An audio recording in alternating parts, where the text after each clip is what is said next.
कई लोग जो हमारे बीच में जयचंद कह लो उनको, जयचंद वाला काम कर देते हैं, वो बहुत गलत है। वो अपने ही व्यापारी का अहित करते हैं। स्थिति आगे और ज़्यादा नाजुक दिखाई दे रही है। देखिए, मैं समझता हूँ कम से कम 10 से 15 साल व्यापारी पीछे चला गया इस समय। आजकल त्योहारी सीजन चल रहा है, फेस्टिवल सीजन चल रहा है और इसी बीच जो सरकार का है या प्रशासन बोल लीजिए, उनके तरफ से अतिक्रमण को हटाने का अभियान चल रहा है। इसको किस नजरिए से देखते हैं? देखिए, ये जो सरकार द्वारा या प्रशासन द्वारा अतिक्रमण का जो कार्यक्रम बाजारों में चला, ये समय उचित नहीं था उसके लिए। फिलहाल दीपावली का सीजन था, व्यापारी कोरोना से वैसे ही ग्रस्त था कि कोरोना काल चल रहा है। बहुत दिनों से 6 महीने हो चुके हैं। 6 महीने से बहुत परेशानी में व्यापारी पहले से ही था। पहले 2 महीने लॉकडाउन रहा। लॉकडाउन के बाद भी कुछ दिन दुकानें खुली, कुछ दिन बंद रही। इस तरीके की प्रक्रिया चलती रही। तो आप ये समझिए कि ये समय बिल्कुल भी उचित नहीं था इस प्रकरण को करने के लिए। अभी हम पिछले साल के भी नजर डालें, जब उसमें अतिक्रमण अभियान चलाया गया था, तो पिछले साल भी फेस्टिवल सीजन था। फेस्टिवल सीजन भी क्यों होता है? देखिए, हमारी तरफ से पुरजोर विरोध हुआ था उस दिन। जितना हमसे बन पड़ा हमने पूरा विरोध किया उस दिन कि किसी भी तरीके से बाजार बच सके। लेकिन हाई कोर्ट का जो आदेश था, उस कारण कहीं ना कहीं व्यापारी वर्ग को पीछे हटना पड़ा। जिस कारण, क्योंकि सबसे बड़ी चीज एक आ जाती है सामने की कॉन्टेम्प्ट लग जाएगी।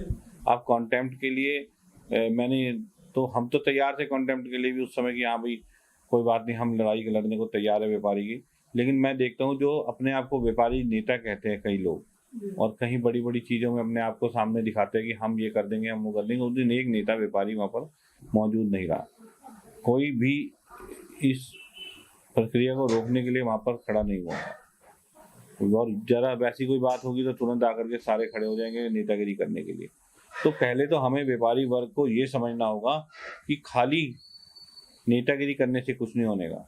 पहले व्यापारी की जो पीड़ा है उसे उचित तरीके से समझ करके और उचित ढंग से शासन प्रशासन के सामने अपनी बात को रखना होगा, जिससे कि आने वाले समय में हम अपनी बात को सही तरीके से शासन प्रशासन के आगे रखें और इस तरह की कार्रवाई भविष्य में ना हो सके।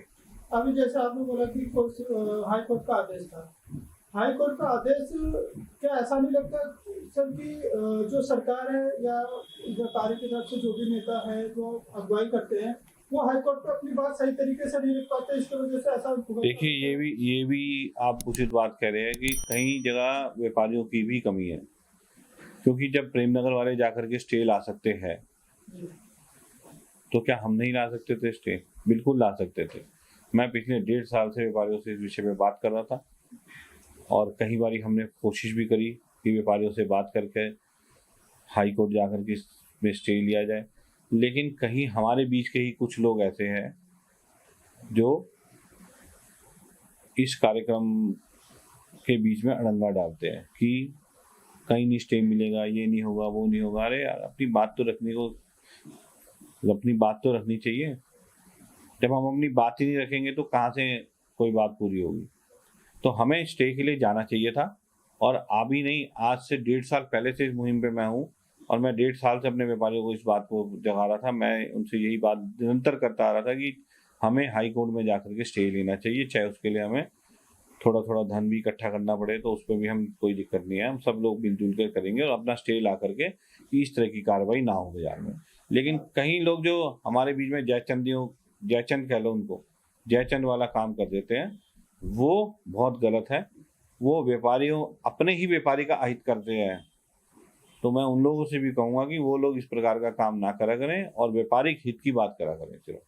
अभी आपने किस तरह की परेशानी देखी व्यापारी और इसका समाधान क्या है? देखो, इस समय व्यापारी बहुत ज़्यादा परेशान है, काम नहीं है।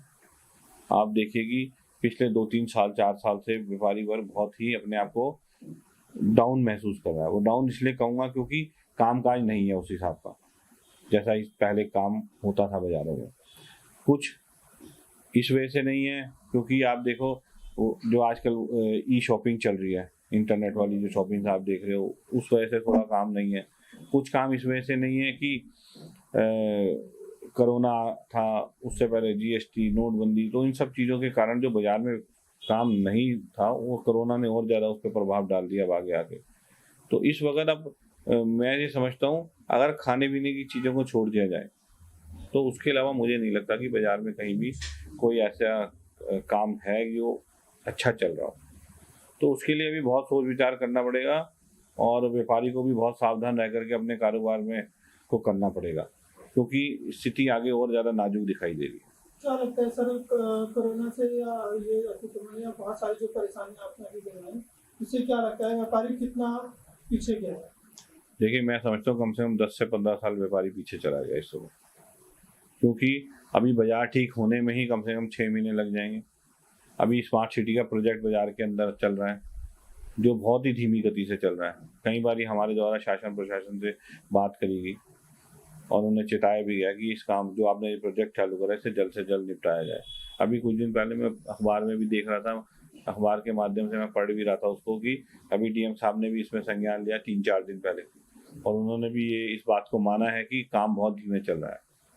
तो इस तरह से ऐसे बाजार, देखो मेन मार्केट है, शहर के बीचों बीच का बाजार है, अगर वो इस तरीके से काम चलेंगे इस बाजार में, और तो जो बाजार में खरीदारी करने वाला ग्राहक है वो किस लिए आएगा बाजार में? धूल मिट्टी बाजार में अलग से उड़ रही है, जो ये तोड़ फोड़ हुई है, अब ना तो इसके ऊपर कोई पानी डालने का प्रबंध है। अभी पीछे जब हमने अपने व्यापारियों की समस्या को सुना, उसके बाद हम लोगों ने यहाँ पर फिर दिन में 4 बार के टैंकर अपने ही प्रतिनिधियों से, अपने ही कहीं ना कहीं से जुगाड़ करके, जो भी हम धन एकत्र करके बाजार से या इधर उधर से जहाँ से भी, हमने वो टैंकर चलवाए, क्योंकि हमारे पास कोई संसाधन तो है नहीं कि हम उन संसाधनों से कुछ काम कर सके।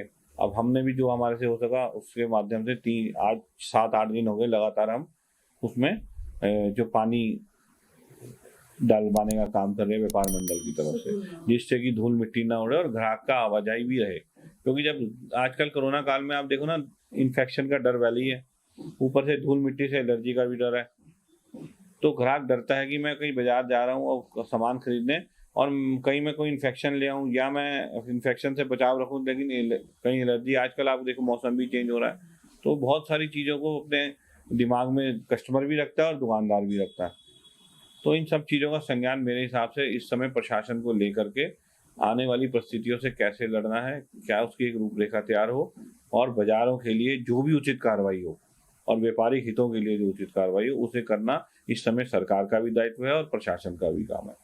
और जिस तरीके से स्मार्ट सिटी का काम बहुत धीमे चल रहा है, इसे भी तेज करने की जरूरत है इस समय।